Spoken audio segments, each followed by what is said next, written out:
We had a first CAT government in Malaysia. We are proud of it. We feel that that we can we can prove that a clean government can bring prosperity to the state. And once we have prosperity, we want it to be shared equally with Penangites.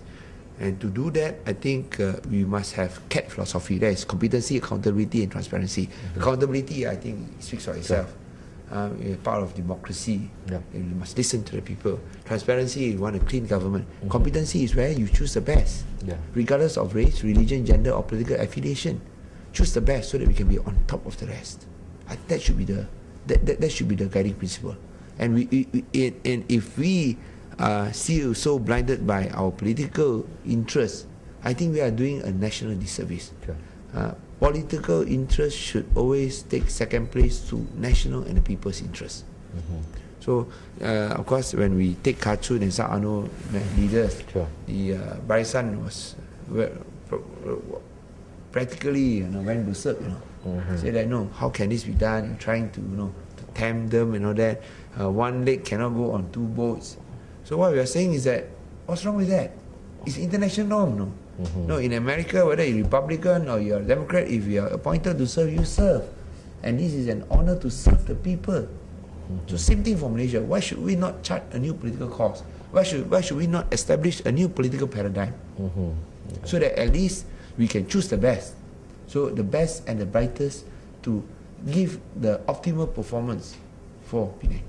You speak of competency, accountability, and transparency. Yes. Has the government started the tender system which you promised when you became the chief minister? Yes. I checked with the SFO.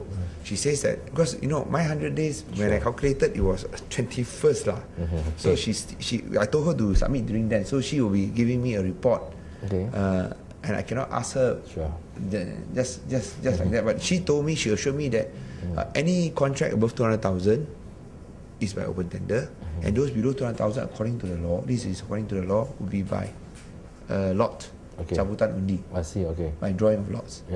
Amongst class F contractors, that's for 200,000 and below. Anything above that, we go by open tender. So that according to my SFO is done. And I believe where do you see this taking off? When we do bigger projects, and we have a few bigger projects that we are still thinking about, we are still mulling over.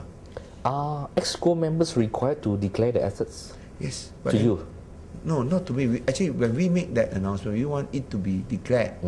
But the problem is that the Prime Minister's department, I think they communicated to my state secretary, asking it to be uniform. So at that time, we want to say that we want to have a good relationship with the federal government. We don't want to fight over these issues. Okay, you can be uniform. So we wait for the federal government to send in the so-called new forms, because we also want to declare the assets publicly. So we are waiting for them.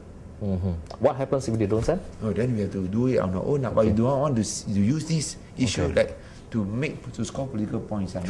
If you can at least work together, just like the NCER. We supported the NCER, and we were the first state to adopt the Northern Corridor Implementation Authority, the NCIA.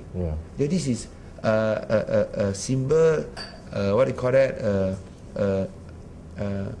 A gesture that we are willing to work and cooperate with the federal government for the people's interests, especially federal projects that probably encompass several states.